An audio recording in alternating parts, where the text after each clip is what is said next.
Hello friends, welcome to एथे academy. मैं आकाश मेहता। आज हम डिस्कस करेंगे current affairs April first weekend. Let's start with the first news. हमारी पहली न्यूज़ है, आप ये न्यूज़पेपर की हेडलाइन देख सकते हो कि after FATF European union removes the Pakistan from the list of high risk third countries. तो फाइनेंशियल एक्शन टास्क फोर्स के बाद में अभी यूरोपियन यूनियन ने भी पाकिस्तान को रिमूव कर दिया है हाई रिस्क थर्ड कंट्रीज़ की लिस्ट के अंदर से, बराबर ना। तो इस न्यूज़ के बारे में देखते हैं कि European commission of the European union has remove the Pakistan from the list of the high risk third country jurisdictions. This move is expected to improve the condition of the business activity in the Pakistan. देखो friends, ये news थोड़ी सी चौंका देने वाली है क्योंकि कुछ समय पहले फाइनेंशियल एक्शन टास्क फोर्स ने पाकिस्तान को ग्रे लिस्ट में से रिमूव किया था। अभी यूरोपियन यूनियन ने रिमूव किया है पाकिस्तान को कौन सी लिस्ट में से? तो लिस्ट का नाम है high risk third country jurisdictions, बराबर ना। ओके, अभी यूरोपियन यूनियन ने एक लिस्ट बनाया है, लिस्ट का नाम है high risk third country jurisdictions, बराबर ना। अभी यूरोपियन यूनियन अगर इसको ऐसा लगता है कि भाई कोई कंट्री के जो फाइनेंशियल रेगुलेशंस हैं, कोई कंट्री के पास जो पावर है वो सफिशिएंट नहीं है किसको रोकने के लिए? टेरर फाइनेंसिंग को। तो यूरोपियन यूनियन है ना, वो कंट्रीज़ के साथ थोड़ा बच के ट्रेडिंग करती है, बराबर ना। इसके लिए वो ऐसी कंट्रीज़ का लिस्ट बनाती है कि भाई जहाँ पे सफिशिएंट स्ट्रेंथी रेगुलेशन नहीं है, फाइनेंशियल रेगुलेशन नहीं है कि जो टेरर फाइनेंसिंग को रोक सके, राइट। तो अभी इस लिस्ट में से पाकिस्तान को रिमूव किया गया है, मतलब अभी पाकिस्तान के साथ यूरोपियन यूनियन की कंपनीज वो अच्छे से ट्रेड कर पाएगी, उनके ऊपर इतना रिस्ट्रिक्शंस नहीं लगाया जाएगा, उनके ऊपर इतने रेगुलेशंस नहीं लगाए जाएंगे, बराबर। तो ये पाकिस्तान के लिए अच्छी बात है, पाकिस्तान के बिजनेस एक्टिविटीज़ के लिए अच्छी बात है, बराबर ना, राइट। तो यहाँ पे the main headline of the news is कि यूरोपियन यूनियन ने रिमूव किया है पाकिस्तान को फ्रॉम दिस लिस्ट। कौन सा list? High risk third country jurisdictions, बराबर ना, राइट। ओके, अभी अकेला पाकिस्तान नहीं है जिसको रिमूव किया गया है, और दो कंट्री और भी हैं। कौन कौन सी दो कंट्रीज़ हैं, बराबर ना, उसके बारे में देखते हैं। तो Pakistan along with the Nicaragua and Zimbabwe, Pakistan along with the Nicaragua and Zimbabwe को डिलिस्ट किया गया है इस लिस्ट के अंदर से। और कौन कौन सी कंट्रीज़ को इंक्लूड किया गया है? तो Republic of Congo, Mozambique, Gibraltar, Tanzania and UAE, ये कंट्रीज़ को इंक्लूड किया गया है, बराबर ना। अगर मैं आपको अक्टूबर 2022 की न्यूज़ की अगर बात करूं तो FATF ने रिमूव किया था Pakistan along with the Nicaragua following the implementation of the respective action plus agreed with the FATF। तो पाकिस्तान ने FATF के कुछ रेगुलेशन से उसको कंप्लाई किया था, इसकी वजह से उसको FATF के द्वारा, बराबर ना, रिमूव किया गया था 2022 के अंदर। उसी तरीके से अभी यूरोपियन यूनियन ने भी पाकिस्तान को रिमूव किया है अपनी इस लिस्ट के अंदर से, और अभी यूरोपियन यूनियन की जो कंपनीज है वो पाकिस्तान के साथ अच्छे से ट्रेडिंग कर पाएगी, बराबर ना, विदाउट एनी रिस्ट्रिक्शंस, बराबर ना। क्योंकि जो भी कंट्री इस लिस्ट के अंदर शामिल होती है उसके साथ यूरोपियन यूनियन थोड़ा सा बच के ट्रेडिंग करता है, मतलब वहाँ पे रेगुलेशन ज़्यादा लगेगा, वहाँ पे ट्रेडिंग इतना इफेक्टिवली नहीं हो पाती, बराबर ना, राइट। तो इस लिस्ट में से उसको रिमूव किया गया, जस्ट सिंपल, बराबर ना। ओके, तो आई थिंक आपको इस न्यूज़ के अंदर समझ में आया होगा फ्रेंड्स, बराबर ना। अगर मैं यूरोपियन यूनियन की बात करूँ तो it is a group of 27 countries, और उसमें से 20 कंट्रीज़ की जो करेंसी है ना वो यूरो है, बराबर ना, राइट। और पाकिस्तान को इस लिस्ट के अंदर कब ऐड किया गया था? 2018 के अंदर ऐड किया गया था, बराबर ना, वो भी आपको ध्यान में रखने की बात है। ओके, अगर मैं यूरोपियन यूनियन की बात करूँ तो जैसे मैंने बताया 27 मेंबर कंट्रीज़ का एक ग्रुप है। उसके अलावा वो ये ग्रुप कब बना था? तो 1 नवंबर 1993 को बना था, बराबर ना। और 20 मेंबर कंट्रीज़ है ना, उसकी करेंसी यहाँ पे यूरो है, और ये यूरोपियन यूनियन का हेडक्वार्टर कहाँ पे है? ब्रुसेल्स, बेल्जियम के अंदर, बराबर ना, राइट। और जैसे मैंने बात की हाई रिस्क थर्ड कंट्री, ये जो लिस्ट है उसके अंदर कौन सी कंट्री शामिल होती है कि जहाँ पे इन्हेंस स्क्रूटिनी की रिक्वायरमेंट है यूरोपियन यूनियन को, बराबर ना, कि जहाँ पे उनकी जो फाइनेंशियल रेगुलेशन सिस्टम है वो इतनी स्ट्रेंथी नहीं है, इतनी रबस्ट नहीं है कि जो टेरर फाइनेंसिंग को रोक पाए, बराबर ना। तो ऐसी कंट्रीज़ को यहाँ पे ऐड किया जाता है, सिंपल, बराबर ना। ओके, हमारी नेक्स्ट न्यूज़ है फ्रेंड्स, फॉरेन ट्रेड पॉलिसी अभी अनाउंस की गई है ministry of commerce and industry के द्वारा। आप ये ministry of commerce and industry की वेबसाइट देख सकते हो, बराबर ना, कि इंडिया के द्वारा particularly ministry of commerce and industry के द्वारा फॉरेन ट्रेड पॉलिसी अनाउंस की गई है, बराबर ना। उसके बारे में बात करते हैं। और ये फॉरेन ट्रेड पॉलिसी का जो ऑब्जेक्टिव है वो इंडिया का एक्सपोर्ट $2 ट्रिलियन का हो जाए, कब तक, 2030 तक, ऐसा ऑब्जेक्टिव है, बराबर ना। और इस फॉरेन ट्रेड पॉलिसी के ऊपर कौन से 4 पिलर के ऊपर फोकस किया गया है, तो इंसेंटिव टू रेमिशन, बराबर ना, जितना ज़्यादा हम पैसा बाहर से लाएंगे हम उनको इतना इंसेंटिव दिया जाएगा, बराबर ना। Export promotion through the collaboration, ease of doing business in emerging areas, बराबर ना, राइट। तो ये 4 पिलर के ऊपर फोकस किया जाएगा इस फॉरेन ट्रेड पॉलिसी के अंदर, बराबर ना। और उसका टारगेट है $2 ट्रिलियन का 2030 तक का हमको एक्सपोर्ट करना है, बराबर ना, राइट। ओके, इस न्यूज़ के बारे में देखते हैं। ओके, तो ministry of commerce and industry released the foreign trade policy which aim to increase the India's export to $2 trillion by 2030, बराबर ना, राइट। तो ये फॉरेन ट्रेड पॉलिसी का मेन ऑब्जेक्टिव है, किसके द्वारा रिलीज़ किया गया है, ministry of commerce and industry के द्वारा, बराबर ना। ओके, और ये जो फॉरेन ट्रेड पॉलिसी के जो रूल्स रेगुलेशंस हैं वो कब से इफेक्टिव होने वाले हैं, 1 अप्रैल 2023 से, बराबर ना, राइट। तो 1 अप्रैल 2023 से ये इफेक्टिव हो रहा है। अगर मैं अभी की जो एक्सपोर्ट्स की हमारी बात करूं इंडिया की सिचुएशन की, तो India is set to end the financial year 2023 with a total export of 760 से $770 बिलियन। अभी हम 760 से $770 बिलियन का एक्सपोर्ट करते हैं, जो कितना करना है, $2 ट्रिलियन, कब तक करना है, 2030 तक, बराबर ना, राइट। लास्ट मतलब जो 2021-22 का जो फाइनेंशियल ईयर था वहाँ पे हमने कितना किया था एक्सपोर्ट, $676 बिलियन किया था। इस बार का एंटीसिपेशन है कि फाइनेंशियल 2023 के अंदर हमारा एक्सपोर्ट कितना होगा, 760 से $770 बिलियन, बराबर ना। ओके, अगर मैं इस फॉरेन ट्रेड पॉलिसी की बात करूँ तो नॉर्मली जो फॉरेन ट्रेड पॉलिसी है ना, हम एवरी 5 साल के बाद अपडेट करते हैं, बराबर। लेकिन हमारी जो लास्ट फॉरेन ट्रेड पॉलिसी है वो 2015 को आई थी, उसके बाद कोविड की वजह से, बराबर ना, वो डिले हो गई, बराबर ना। और अभी हम रिसेंट कौन सा आई है, 2023 की, बराबर ना, राइट। और इस फॉरेन ट्रेड पॉलिसी के अंदर हमारे लिए इम्पोर्टेंट ये है कि इस बार टोटल 4 नए टाउन्स को ऐड किया गया है। कौन से टाउन को, तो टाउन्स ऑफ एक्सपोर्ट एक्सेलेंस, 4 नए टाउन्स ऑफ एक्सपोर्ट एक्सेलेंस को ऐड किया गया है। अब ये टाउन्स ऑफ एक्सपोर्ट एक्सेलेंस क्या होते हैं कि यहाँ पे जो टाउन को टाउन्स ऑफ एक्सपोर्ट एक्सेलेंस का डेजिग्नेशन दिया जाता है वहाँ पे स्पेशल इकोनॉमिक जोन बनाए जाते हैं, वहाँ पे इंडस्ट्रियल पार्क बनाए जाते हैं, ताकि ज़्यादा से ज़्यादा एक्टिविटी, इंडस्ट्रियल एक्टिविटी यहाँ पे हो, ज़्यादा से ज़्यादा एक्सपोर्ट वहाँ पे हो, बराबर ना, राइट। तो अभी और 4 नए towns of export excellence add किए गए हैं इंडिया के अंदर। पहले कितने थे, 39 थे, और अभी ये 4 ऐड करने के बाद कितने हो जाएंगे, 43, बराबर ना। तो कौन कौन से 4 नए towns of export excellence add किए गए इस पॉलिसी के अंदर, फरीदाबाद, मुरादाबाद, मिर्ज़ापुर और Varanasi. Exam point of view से इंपॉर्टेंट है, बराबर ना, राइट। अगर मैं minister of commerce and industry की बात करूँ, बराबर ना, तो हमारे मिनिस्टर है पीयूष गोयल और मिनिस्टर ऑफ स्टेट कौन है, सोम प्रकाश एंड अनुप्रिया पटेल, बराबर ना, राइट। ओके, तो इस न्यूज़ के अंदर आपको अगर मैं बात करूँ तो फॉरेन ट्रेड पॉलिसी हर 5 साल के बाद हम लॉन्च करते हैं। लास्ट हमने 2015 के अंदर लॉन्च की थी, लेकिन कोविड की वजह से 2020 की पॉलिसी नहीं आ पाई, बराबर ना। और अभी हम कब अपडेट कर रहे हैं, 2023 को, बराबर। ओके, इस पॉलिसी का मेन ऑब्जेक्टिव क्या है कि हम $2 ट्रिलियन का एक्सपोर्ट करें, बराबर ना। कब तक करें, 2030 तक, बराबर ना। अभी कितना हो रहा है, 760 से $770 बिलियन का हो रहा है, बराबर ना। ओके, उसके अलावा 4 नए टाउन्स ऑफ ट्रांसपोर्ट एक्सेलेंस, बराबर ना, ऐड किए गए इस पॉलिसी के अंदर। उनको एक गोल बनाया गया है कि हम इसको डेवलप करेंगे और यहाँ से हम मैक्सिमम एक्सपोर्ट करेंगे। और अभी इंडिया के अंदर कितने ऐसे टाउन हैं, 43 बन गए हैं, बराबर ना। तो आई थिंक आपको इस न्यूज़ के अंदर अच्छे समझ में आया होगा फ्रेंड्स।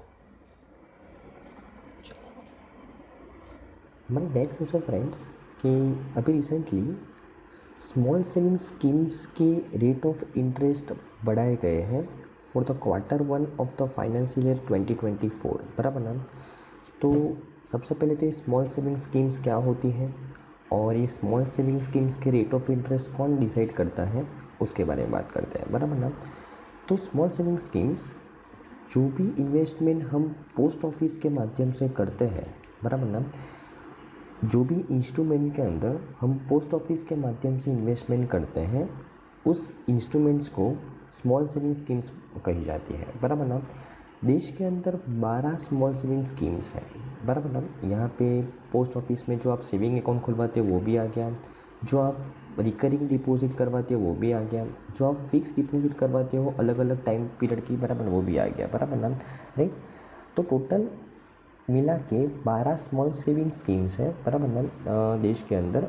और ये स्मॉल सेविंग स्कीम्स के अंदर अगर आप इन्वेस्टमेंट करोगे तब उसके ऊपर कितना रेट ऑफ इंटरेस्ट मिलेगा वो डिसाइड करते हैं ministry of finance, ministry of finance, बराबर ना।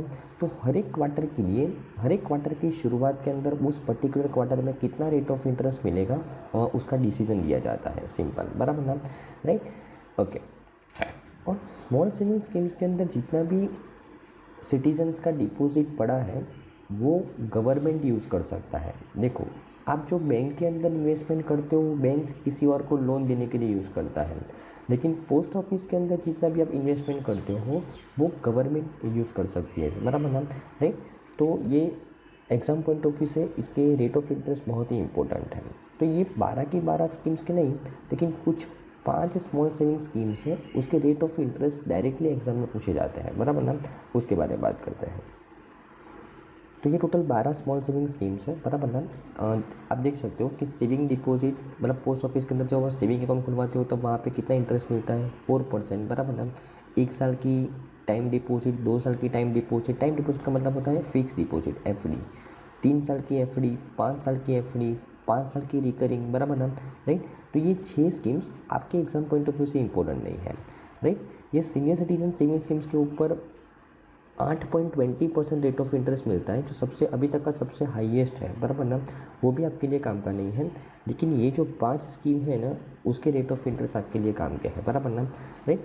तो मंथली इनकम अकाउंट स्कीम, जिसको हम शॉर्ट में बोलते हैं MIS, उसके ऊपर जो Q1 है फाइनेंशियल 2024, मतलब अप्रैल से जून महीने का जो क्वार्टर है उसके ऊपर कितना रेट ऑफ इंटरेस्ट मिलेगा MIS के अंदर, 7.40%, बराबर। पहले कितना मिला, 7.10%। नेशनल सेविंग सर्टिफिकेट, बराबर ना, उसके ऊपर 7.70% मिलेगा, जो पहले 7% मिल रहा था। पब्लिक प्रोविडेंट फंड के अंदर 7.10% एज इट इज़ रखा गया है। एकमात्र स्मॉल सेविंग स्कीम जिसके अंदर रेट ऑफ इंटरेस्ट को रिवाइज नहीं किया गया है इस क्वार्टर के अंदर, वो है पब्लिक प्रोविडेंट फंड, बराबर ना। किसान विकास पत्र, किसान विकास पत्र लास्ट क्वार्टर में 7.2% था, अभी कितना है, 7.5%, बराबर ना। और सुकन्या समृद्धि अकाउंट, बराबर ना, बहुत बार फ्रीक्वेंटली आस्क्ड क्वेश्चन है, उसका रेट ऑफ इंटरेस्ट Q1 के लिए 8% है, बराबर ना। जो लास्ट क्वार्टर में कितना था, 7.60%, बराबर ना, ओके। अभी आपने ये रेट ऑफ इंटरेस्ट तो देखा, बराबर ना, लेकिन ये पांचों स्मॉल सेविंग स्कीम्स के मेच्योरिटी पीरियड भी आपको पता होने चाहिए, बराबर ना। तो सुकन्या समृद्धि अकाउंट की अगर बात करूँ तो उसके मेच्योरिटी पीरियड है 21 ईयर, बराबर ना। ये जो आपकी गर्ल चाइल्ड होती है, बराबर ना, उसके नाम के ऊपर आप ओपन करवा सकते हो, उसका पैसा भी विड्रॉ वही कर पाएगी, सिंपल, बराबर ना।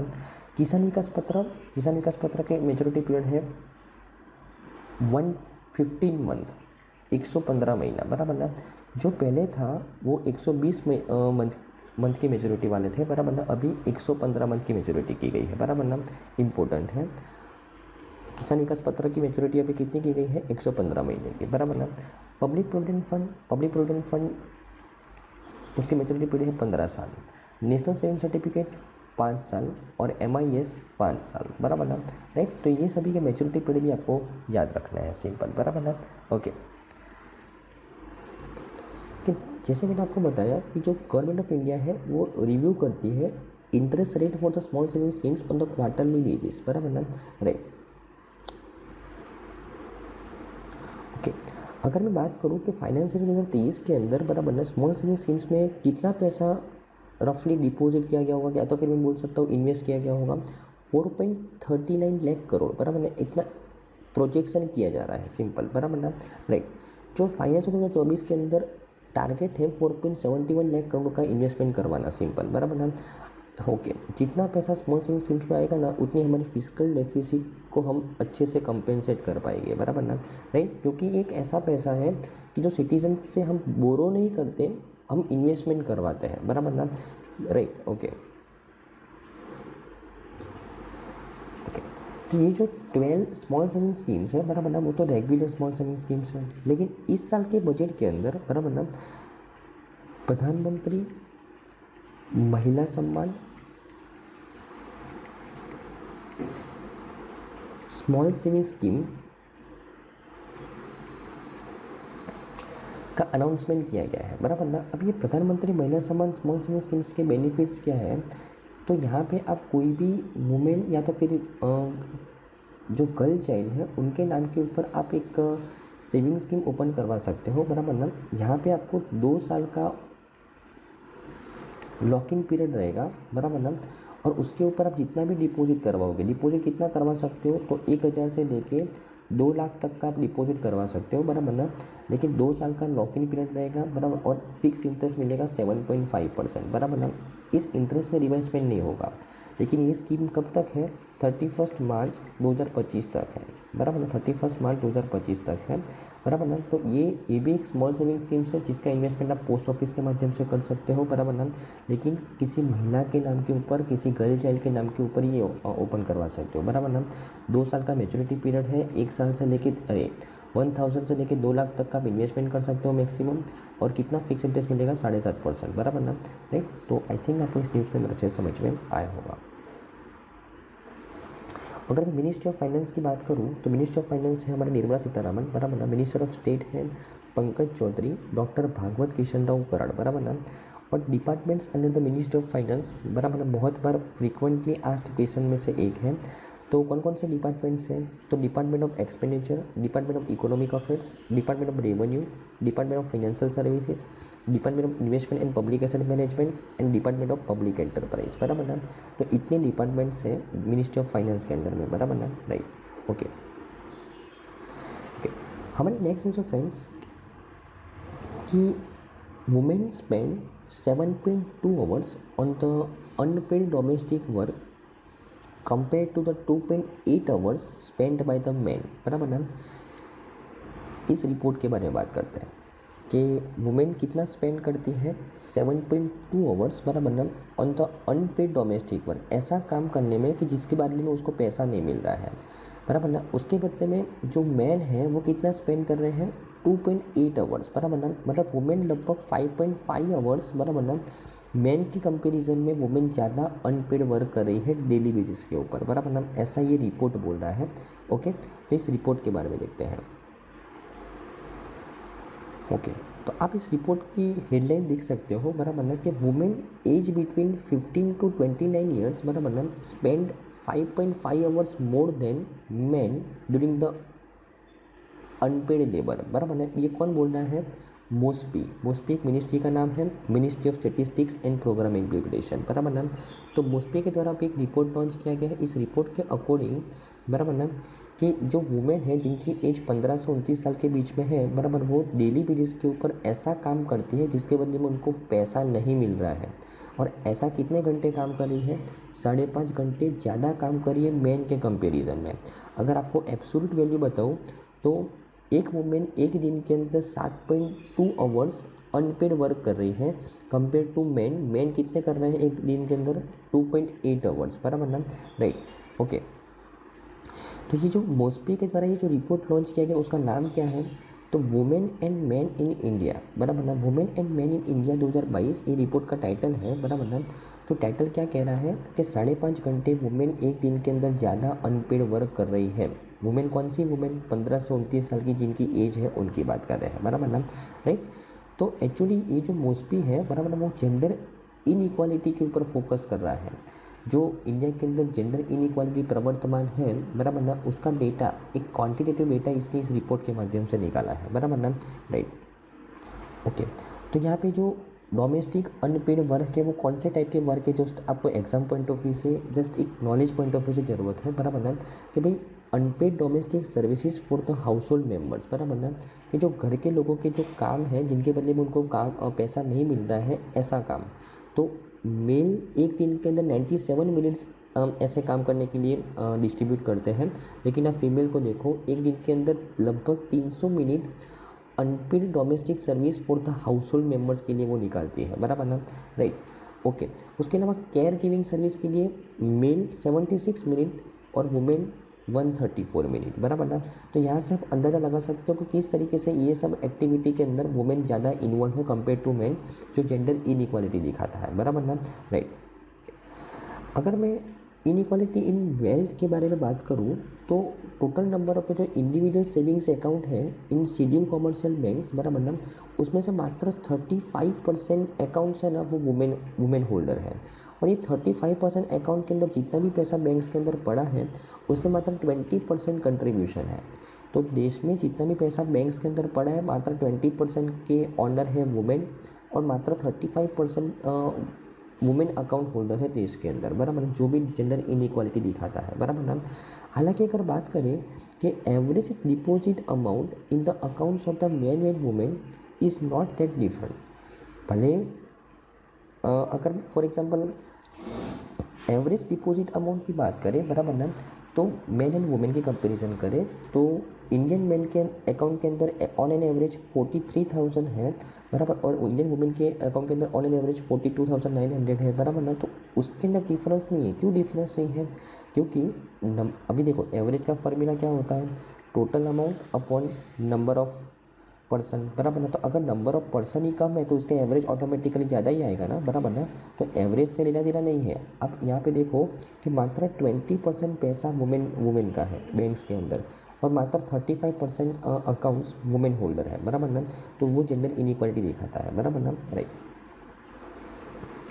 अगर मैं जेंडर इनइक्वालिटी की बात करूँ जहाँ पे इस रिपोर्ट के द्वारा फोकस किया गया है, बराबर ना, तो सस्टेनेबल डेवलपमेंट गोल नंबर 5, बराबर ना, उसका मेन पर्पस क्या है, achieve the gender equality in empower the all women and girls, बराबर ना, राइट। तो जो सस्टेनेबल डेवलपमेंट गोल नंबर 5 है ना वो एक्सक्लूसिवली फोकस कर रहा है जेंडर के ऊपर, बराबर ना, राइट। अभी ये सस्टेनेबल डेवलपमेंट गोल्स क्या होते हैं, मैंने आपको बहुत बार बताया फ्रेंड्स कि पेरिस के अंदर 2015 के अंदर एक मीटिंग हुई थी जिसको हम पेरिस एग्रीमेंट के नाम से जानते हैं, बराबर ना, राइट। इस मीटिंग के अंदर यूएन की जितनी भी मेंबर कंट्रीज़ हैं, टोटल 193 मेंबर कंट्रीज़ हैं, उन्होंने साथ में मिलकर एक प्लेज लिया है कि 2030 तक वो 17 सस्टेनेबल डेवलपमेंट गोल्स को अचीव करेंगे। कितने?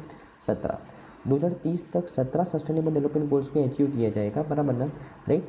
और ये 17 में से गोल नंबर 5 किसके ऊपर फोकस कर रहा है, जेंडर इक्वालिटी के ऊपर, बराबर ना। तो यहाँ पे हमने अभी तक कुछ भी काम नहीं किया है ऐसा ये रिपोर्ट हमको दिखा रहा है, बराबर ना, राइट, ओके।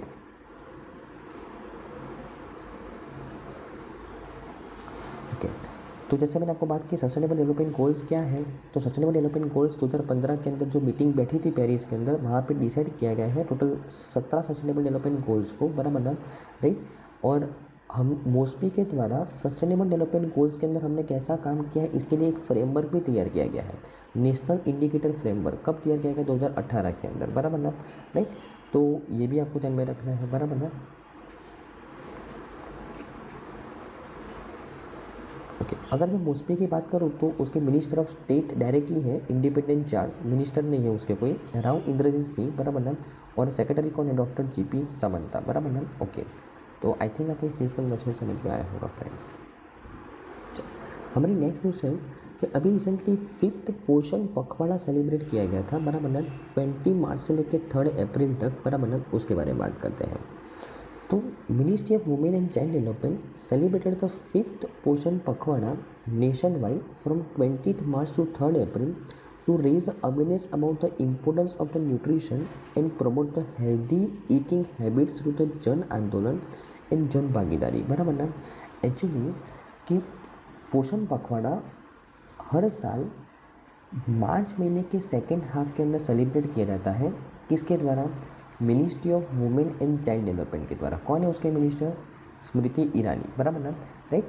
तो इस बार भी पोषण पखवाड़ा को सेलिब्रेट किया गया।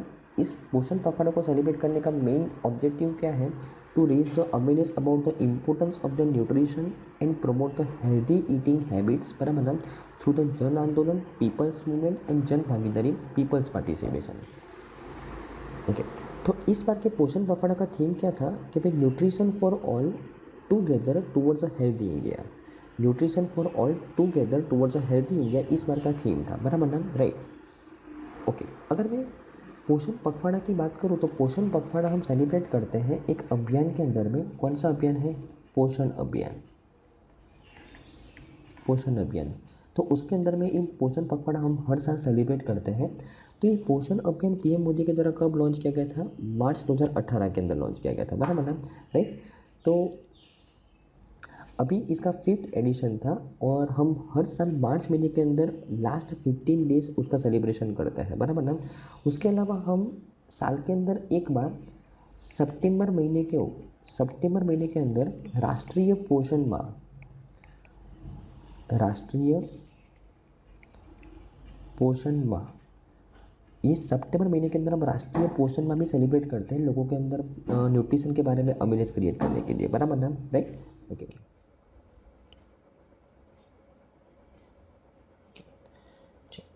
हमारी नेक्स्ट न्यूज़ है फ्रेंड्स कि ट्यूबरकुलोसिस के ऊपर। India becomes the first country to introduce mathematical model to estimate TB cases. इसके ऊपर बात करते हैं, बराबर ना, राइट। तो India has become the first country in the world to have develop a country level mathematical model to estimate the prevalence of the TB cases. Official sources के द्वारा ये बात पता चली है, बराबर ना।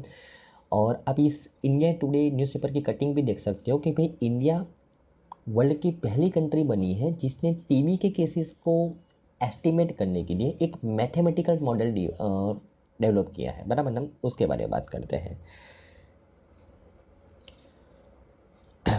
ओके, कि India become the first country in the world to estimate the tuberculosis burden in the country and launch its country level mathematical model to estimate the prevalence of the TB cases in India। देखो friends, actually अभी world TB summit हुई थी। World TB summit कहाँ पे हुई थी? तो क्या वाराणसी के अंदर। वन वर्ल्ड टीबी समिट कहाँ पे हुई थी? वाराणसी के अंदर। और ये वन वर्ल्ड टीबी समिट के अंदर एक इनिशिएटिव लॉन्च किया गया है। इनिशिएटिव का नाम है stop TB initiative. Stop TB initiative, right. तो ये स्टॉप टीबी इनिशिएटिव की 2023 की प्रेसिडेंसी किसके पास है? इंडिया के पास है, बराबर ना। इसके लिए वन वर्ल्ड टीबी समिट कहाँ पे आयोजित किया गया? इंडिया के अंदर, वाराणसी के अंदर, बराबर ना। और इस कॉन्फ्रेंस के अंदर बराबर इंडिया के द्वारा अनाउंस किया गया कि इंडिया के द्वारा अपनी कंट्री के अंदर कितने टीबी केसेस प्रिविलेंस हुए हैं, टीबी के कितने केस हुए हैं, उसमें से कितने लोगों की मृत्यु हुई है और उसमें से कितने लोग सर्वाइव हो चुके हैं, बराबर ना। तो ये सब कैलकुलेशन करने के लिए, ये सब की इवोल्यूशन करने के लिए एक मैथमेटिकल मॉडल डेवलप किया गया है। और इंडिया ऐसी पहली कंट्री बनी है जिसने डोमेस्टिक लेवल पे एक मॉडल तैयार किया है जो टीबी केसेस के ऊपर फोकस करेगा।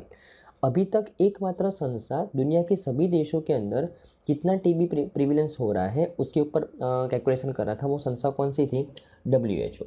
तो अभी WHO का ही मॉडल चल रहा था दुनिया के अंदर कि भाई इस पर्टिकुलर देश के अंदर इतना टीबी के केसेस है, इतने सर्वाइव हो चुके हैं, इतने लोग की मृत्यु हो गई है।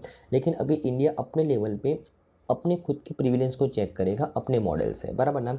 तो इंडिया ऐसा करने वाला पहला कंट्री बना है, वो आपके लिए इंपॉर्टेंट है, बराबर ना, राइट। बराबर, ये जो स्टॉप टीबी पार्टनरशिप है, बराबर, ये जो इनिशिएटिव है उसकी 36वीं मीटिंग थी वन वर्ल्ड टीबी समिट के दौरान, और वो कहाँ पे आयोजित हुई थी? वाराणसी के अंदर, बराबर ना, राइट।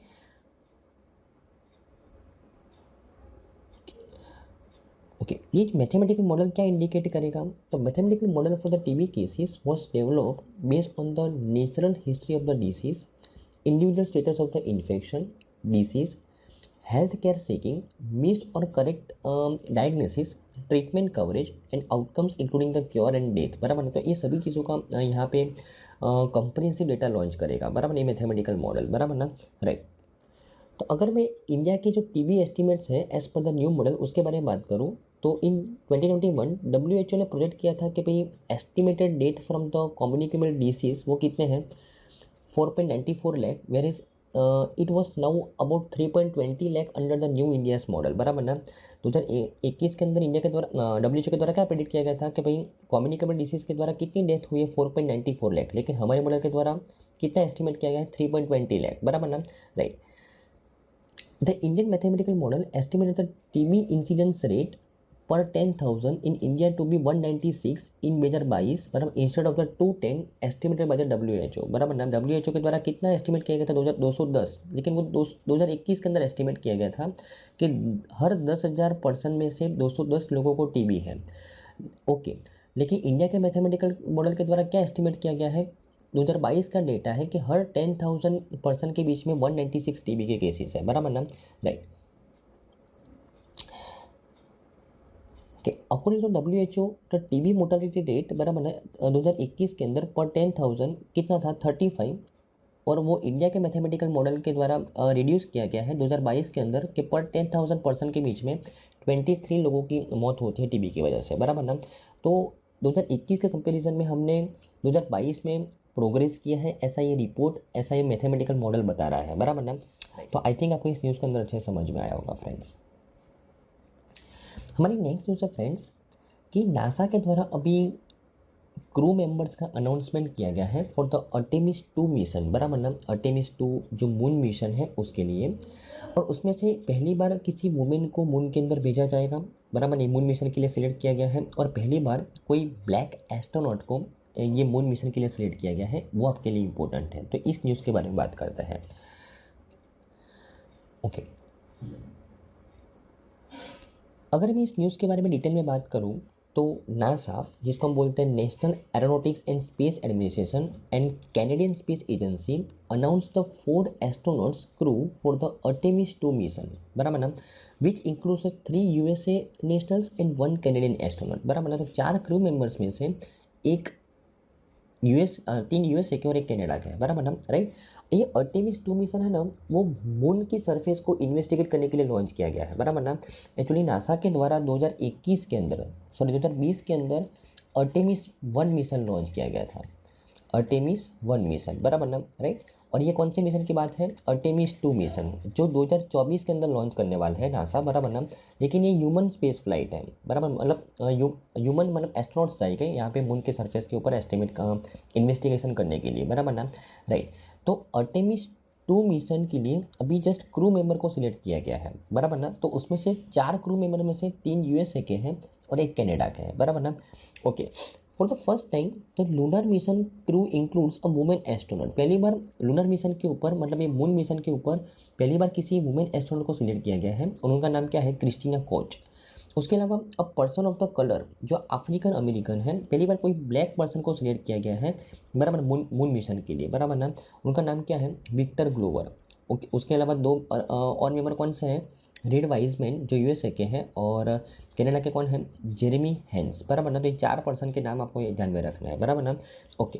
तो 4 member crew was chosen to fly as early as 2024 के अंदर ये मिशन लॉन्च किया जाएगा, और Artemis 2 would be the first crewed voyage around the moon in more than 50 years, बराबर ना। आफ्टर 50 साल के बाद किसी क्रू मेंबर्स को मून सरफेस के ऊपर इन्वेस्टिगेशन करने के लिए भेजा जाएगा, बराबर ना, राइट। तो अर्टेमिस 2 मिशन मून के ऊपर फोकस करता है, और 4 क्रू मेंबर्स के नाम आपको ध्यान में रखना है। अगर मैं इस मून मिशन की बात करूं, बराबर ना, तो अर्टेमिस 2 मिशन की जो जर्नी है, बराबर ना, वो अर्थ सरफेस से 230,000 माइल्स दूर है, बराबर ना। मतलब अगर हम किलोमीटर में देखें तो 3,70,000 किलोमीटर की ये जर्नी है, बराबर ना, जो it is a farthest distance from the earth, बराबर ना, राइट, ओके। अगर हमारी जो इंटरनेशनल स्पेस स्टेशन है, बराबर, जहाँ पे रह के एस्ट्रोनॉट्स रिसर्च वगैरह करते हैं स्पेस के अंदर, अगर मैं उसका डिस्टेंस अर्थ सरफेस से आपको बताऊँ तो वो 250 माइल्स है अबव द अर्थ सरफेस, बराबर ना। और ये देखो कितना है? 230,000 माइल्स, बराबर ना। तो वो आपको ध्यान में रखना है, okay, okay.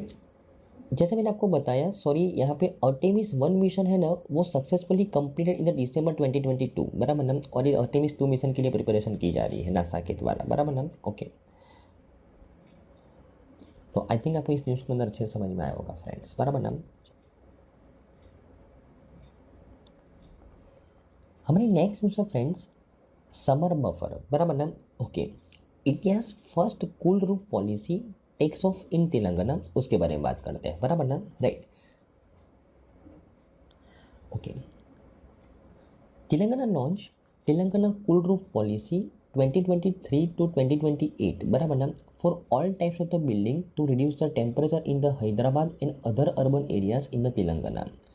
With this launch, Telangana become the first state to introduce a cool roof policy बराबर ना। तो इस पॉलिसी के अंडर में तेलंगाना क्या करने वाला है कि 2023 के बाद जो भी बिल्डिंग बनेगी ना, तो वहाँ पे जो टेरेस बनाया जाएगा उसके अंदर ऐसा मटेरियल यूज़ किया जाएगा कि जहाँ से सनलाइट रिफ्लेक्ट हो जाए बराबर ना, मतलब मैक्सिमम सनलाइट रिफ्लेक्ट हो, ताकि वो सनलाइट वहाँ से ट्रांसफ़र ना हो अंदर रूम के अंदर। टेरेस के अंदर से सनलाइट ट्रांसफ़र नहीं होनी चाहिए बराबर ना, क्योंकि जितनी ट्रांसफ़र होगी उतना ज़्यादा हीट क्रिएट करेगी और जितनी रिफ्लेक्ट हो जाएगी उतना कम हीट क्रिएट करेगी बराबर ना।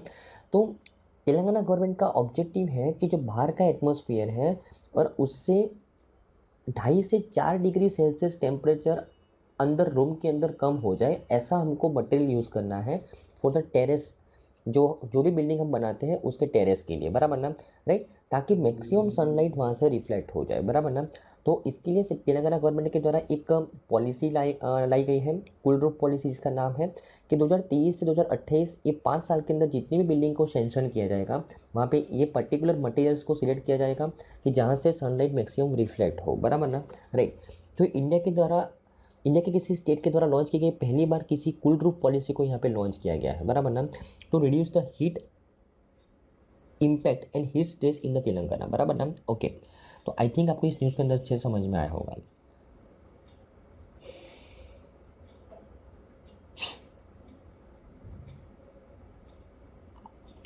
जैसे मैंने आपको बताया कि 2 डिग्री से 4.3 डिग्री बराबर ना सेल्सियस टेम्परेचर कम करने का एक मेन ऑब्जेक्टिव है बराबर ना, कि cool roof reflects the some of the incoming radiations of the sun back into the atmosphere. Reflect करना है आपको बराबर ना, रेडिएशंस ऑफ द सन को रिफ्लेक्ट करना है, reducing the heat radiation and cooling indoor spaces बराबर ना, राइट। अगर मैं कूल रूफ की बात करूँ तो cool roofs are one of the simplest and most cost effective method to combat the heat बराबर ना। This will be help to keep the indoor air temperature lower by 2.1 to 4.3 degree Celsius compare to the traditional roofs बराबर ना। Okay, तो आपको एक ऐसे material का use करना है और रूफ बनाने हैं कि जिसकी मदद से मैक्सिमम सन रेडिएशन रिफ्लेक्ट हो जाए बराबर ना। ओके,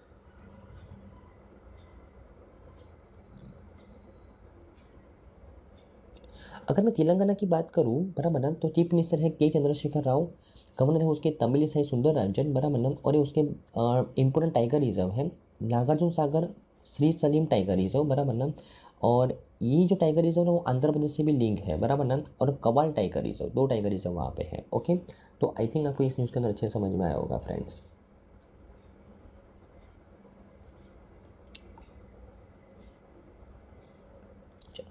हमारी नेक्स्ट न्यूज़ है फ्रेंड्स कि कर्नाटका ने अभी स्टेट्स और यूनियन टेरिटरी के अंदर टॉप किया है to providing the access to the justice बराबर ना। तो इंडियन जस्टिस रिपोर्ट अभी लॉन्च किया गया था बराबर ना, उसके अंदर सभी स्टेट्स और सभी यूनियन टेरिटरीज के अंदर टॉप किसके द्वारा किया गया है, कर्नाटका के द्वारा, उसके बारे में बात करते हैं बराबर ना। तो according to the third edition of the India justice report बराबर 2022 release on the 4th April, Karnataka has top the overall ranking among the large and mid size states बराबर ना। तो जो स्टेट के अंदर 1 करोड़ से ज़्यादा पॉपुलेशन है उनको लार्ज और मिड साइज स्टेट्स के अंदर क्लासीफाई किया गया है। और लार्ज और मिड साइज स्टेट्स के अंदर टॉप किसने किया है, ये इंडियन जस्टिस रिपोर्ट के अंदर कर्नाटका के द्वारा। कर्नाटका के बाद सेकंड नंबर पर तमिलनाडु और थर्ड नंबर पे है तेलंगाना बराबर ना। In this category Uttar Pradesh is rank at 18th spot which is the lowest. तो लार्ज और मिड साइज स्टेट्स के अंदर इंडिया जस्टिस रिपोर्ट के अंदर सबसे लास्ट में कौन है, तो 18वें नंबर पे है यूपी बराबर ना। और अगर मैं बात करूँ जो स्मॉल स्टेट्स हैं जहाँ पे पॉपुलेशन 1 करोड़ से कम है, वहाँ पे सिक्किम ने टॉप किया है इंडिया जस्टिस रिपोर्ट के अंदर बराबर ना। और सिक्किम के बाद है अरुणाचल प्रदेश सेकंड नंबर पे और त्रिपुरा थर्ड प्लेस के ऊपर इस कैटेगरी के अंदर। और इस कैटेगरी के अंदर लास्ट जो नंबर है 7th नंबर वो गोवा का है बराबर ना, राइट। ओके, अगर मैं बात करूँ तो only Arunachal Pradesh reports having CCTV cameras in all the 14 spots in all it's 24 police stations. तो अरुणाचल प्रदेश के अंदर टोटल 24 पुलिस स्टेशन है, वहाँ पे सभी जगह पे 100% पुलिस स्टेशन के अंदर सीसीटीवी कैमरा है। तो अरुणाचल प्रदेश एकमात्र स्टेट है जहाँ पे 100% पुलिस स्टेशन के अंदर सीसीटीवी कैमरा है, बराबर ना, राइट। तो इस रिपोर्ट को कौन से बेसिस के ऊपर तैयार किया गया है उसके बारे में बात करते हैं कि this report is based on the latest official statistics from the authoritative government sources and is a result of the 24 month quantitative research on the 4 pillars of the justice delivery. कौन कौन से 4 पिलर?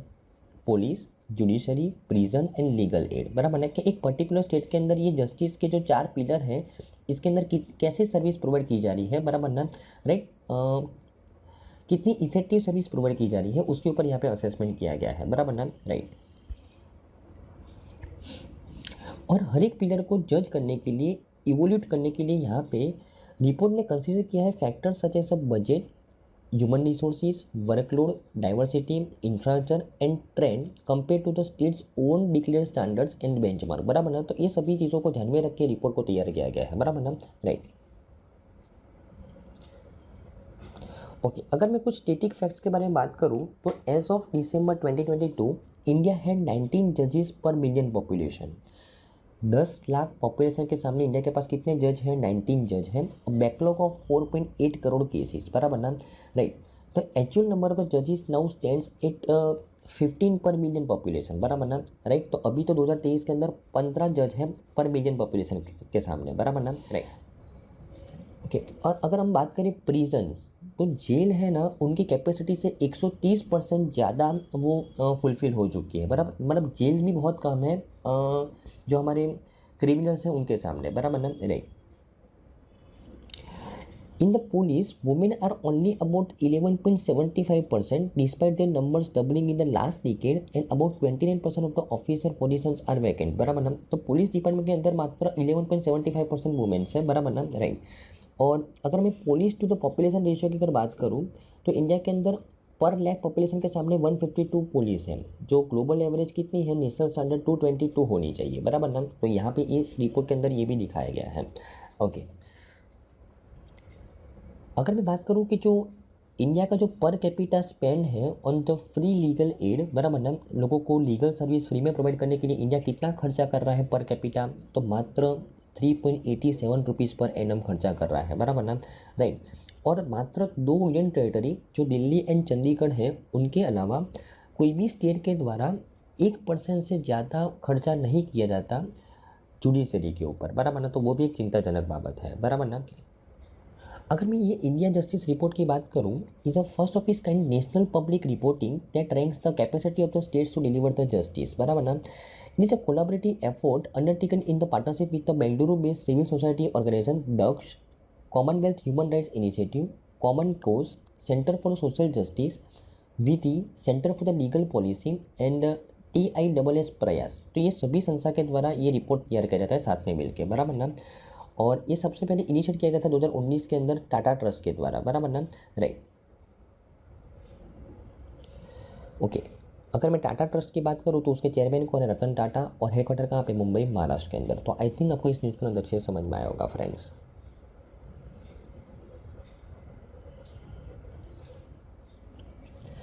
हमारी next news है friends कि Finland ने अभी join किया है NATO as a 31st Alai, बराबर। उसके बारे में बात करते हैं, बराबर ना, राइट।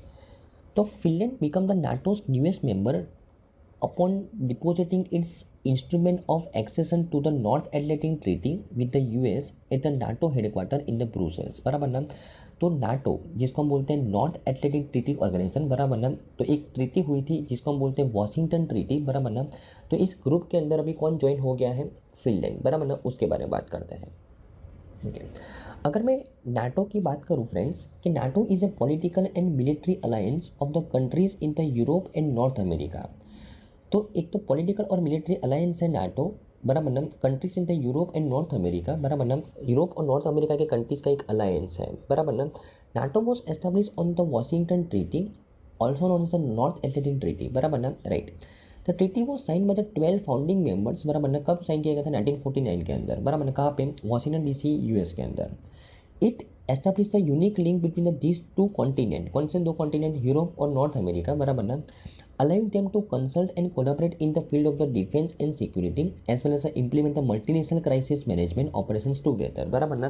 तो यहाँ पे एक्चुअली ये जो चीज़ है ना, जो वर्ल्ड वॉर 2 हुआ था उसके बाद ये North Atlantic treaty organization NATO establish किया गया, जिसको हम बोलते हैं वॉशिंगटन ट्रीटी।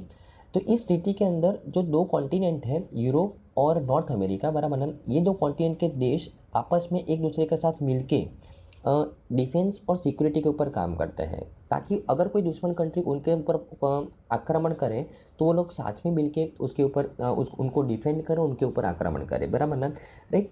तो यूरोपियन कंट्रीज़ और नॉर्थ अमेरिका की कंट्रीज से साथ में मिलकर कौन सा ऑर्गेनाइजेशन बना है, नॉर्थ एटलांटिक ट्रीटी ऑर्गेनाइजेशन, बराबर, जिसको हम वॉशिंगटन ट्रीटी भी बोलते हैं, सिंपल, बराबर ना, ओके।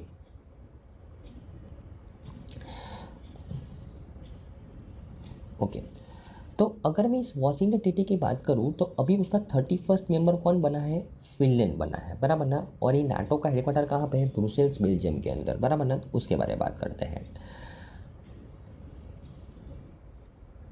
ओके अगर मैं बात करूँ फिनलैंड एंड रशिया, बराबर, एक्चुअली देखो फिनलैंड को यहाँ पे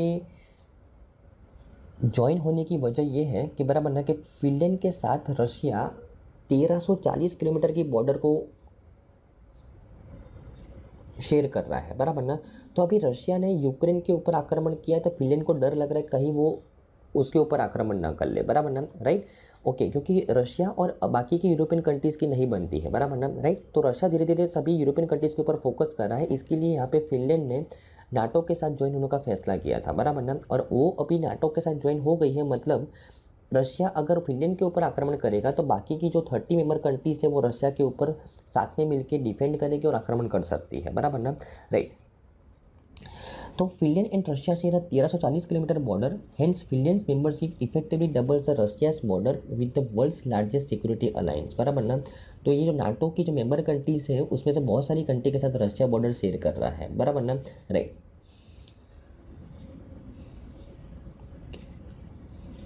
ओके तो आई थिंक आपको इस न्यूज़ के अंदर समझ में आया होगा। आपको ध्यान में रखने की बात है कि भाई नाटो क्या है, बराबर ना, और नाटो के अंदर अभी 31st मेंबर कंट्री कौन बना है, ओके। और फिनलैंड क्यों बना है, बराबर ना, वो भी आपको मैंने बताया, सिंपल, बराबर ना,